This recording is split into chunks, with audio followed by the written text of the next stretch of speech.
Let me unequivocally say the current state of affairs is unprecedented and it is concerning, unfortunately, and requires uncompromised intervention to restore public trust, stability in the organization. We as SAPS, we acknowledge fully the commitment made by His Excellency, the President of the Republic of South Africa, President Cyril Ramaphosa, who said he will attend to this matter as soon as he arrives into the country. Members of the media, we are ready to brief the President, and as such, the National Commissioner could not have done anything now. We await that we will engage the President as when he called us. But I must also reiterate that as a South African Police Service, we do our work in terms of Section 205(3) of the Constitution, which dictates the objects of the police, which the first one is to prevent, combat, and investigate crime, to maintain public order, to secure the inhabitants of the Republic and their property, and also to uphold and enforce the law.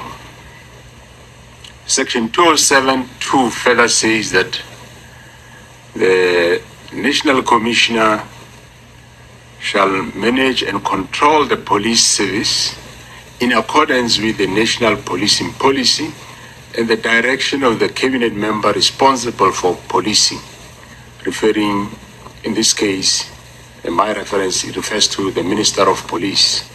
This means that as the National Commissioner runs the day-to-day management operations of the police, he will adhere to the national policing policy and directives of the Minister of Police. And my understanding of that indicates that the directions will be consistent with Section 205(3) of the Constitution, which I just referred to earlier. I stand before you today not to dwell on divisions, but to forge unity. And I pledge to you, the people of South Africa, and to every dedicated member of the service, that we will strive for unity in the police service. Together we will make sure that neither internal nor external forces fracture the unity of South African police service. It is on that score that I call upon members of the police service, the men and women in blue, to stay together, stay on course, do your work, protect the South Africans as you are called upon in terms of the Constitution, and focus on doing your work, while matters that have come to light will be attended to. Now, turning to farm distractions, First one is from Newsroom Africa. Can the Commissioner give us clarity on the nature of the investigation that the KZN Commissioner, Lieutenant General MKHWANAZI, says was started into the Police Minister? What is the scope of this investigation? Well, look, one does not venture into criminal investigations. The Provincial Commissioner did indicate what he's investigating, but one cannot venture into a criminal investigation, and the province have got the authority to investigate criminal cases. Okay, and then the next question, General, it comes from Siavuya. Quick one, the dockets Lieutenant General MKHWANAZI referred to that were allegedly taken away to SAPS headquarters. What is the National Commissioner's understanding of that alleged decision? Well, I think you have seen in the media, it is a to and fro. We rather leave that space to allow that we as the president said, he will intervene. Let him intervene, and those will be matters that are subject to investigation. It will not assist the nation that General Mkhwana says something, General Sibia says something, and I say something. And so I think the space has been met enough. Let's leave that for investigation. And then the other question, General, what is the status of the political killings task team?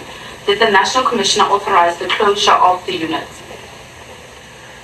Well, I'm sure you have not seen any letter that I've signed to close the unit. I have not signed it, and I don't think anybody have ever seen a letter where I've signed off the closure of the unit.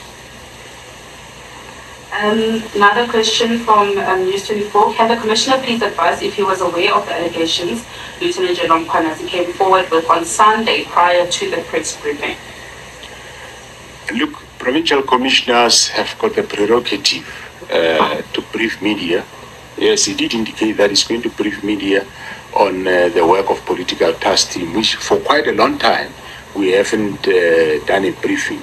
So one does not really have a problem in him briefing the media on the work of the team, which even if the team was project manager was Lieutenant General Khumalo, who was leading the team, it is not a problem if he talk about it, because it is operating within the province of KwaZulu-Natal, which is his terrain. Okay, General, questions from Dr. Ngozi from KZN. I think this is just repetition. Did you act on the instruction from Minister of Police to disband the political killings unit? I think you have responded to that. General Mkhwanazi claimed that over 150 dockers, 5 of which had arrest issued, were taken and sit in General Sibia's office. Can you confirm? I wouldn't want to dwell much on that, as I said.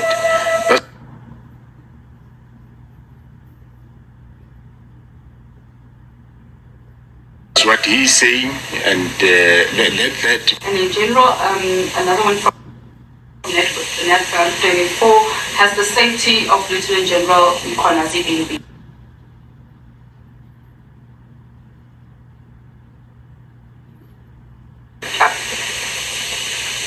Yes, it has beefed up.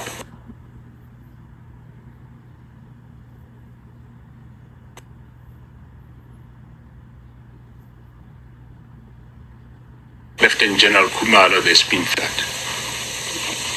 In general, from Maschaba, Lieutenant General Mkhwanazi has been criticized by some for breaking rank by holding a briefing in which he made damning allegations. Has the Commissioner engaged him since Sunday? Have you met with him? How will the matter be taken forward?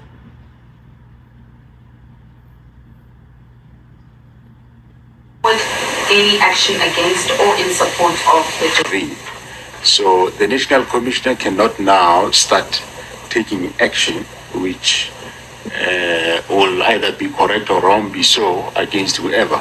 So let's wait first, engage with the President, and from there we'll take matters forward. But of course, I'm sure you have seen Lieutenant General Mkhwana said what he had was facts. So let's leave it like that. And then lastly, General, will the KZN Commissioner be protected and not be persecuted for his explosive investigation?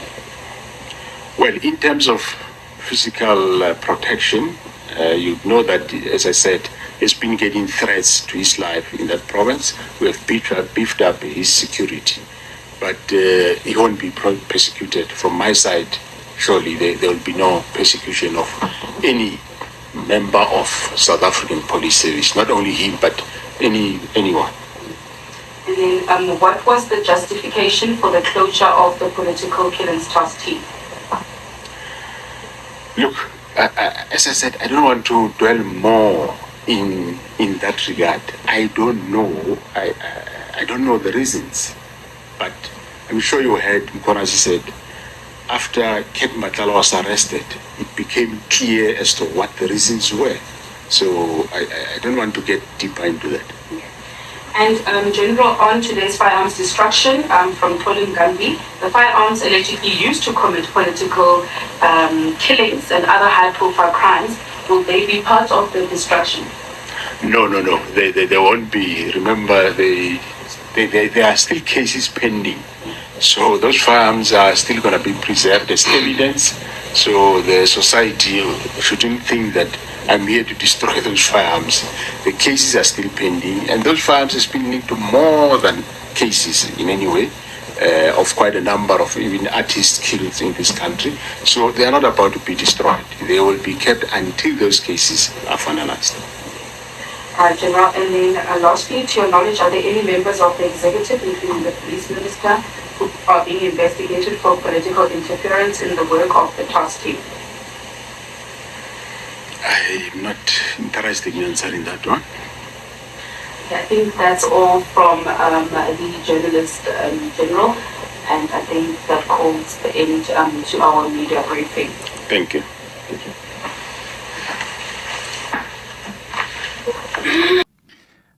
General Fani Masimula say they knew about the briefing that was happening in KZN by NHLANHLA MKHWANAZI. And we understand that as long as a lot of things have been said in the media and everywhere that NHLANHLA MKHWANAZI, what he did, it was wrong, they made the uniform and everything, what he was wearing. But General Fani Masimula approved they did know about the briefing that was going on. That is point number one. Point number two, the threats that are posed to NHLANHLA MKHWANAZI, they have beefed up the security. That is what Fani Masimula is saying, which is a good thing. And I like the way Fani Masimula answers question, because he just wants to get the truth about exactly what is happening. He doesn't want to speculate.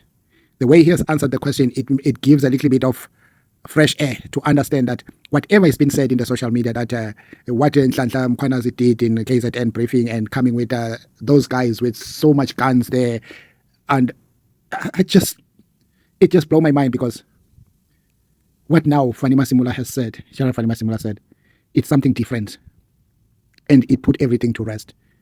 Another thing that he has talked about is the threats. I think I've talked about the threats, that they've beefed up security. And one more thing that I think is very important. He said he never signed any letter to disband the team that was working with concerning the killings of politicians and traditional leaders. So the question is, who did that? What do you think, family, when we hear such things? It means there's something wrong somewhere. But I will leave it at that, family. Just drop your comment. That was the briefing that was going on by General Fani Masimula, and it was quite informative.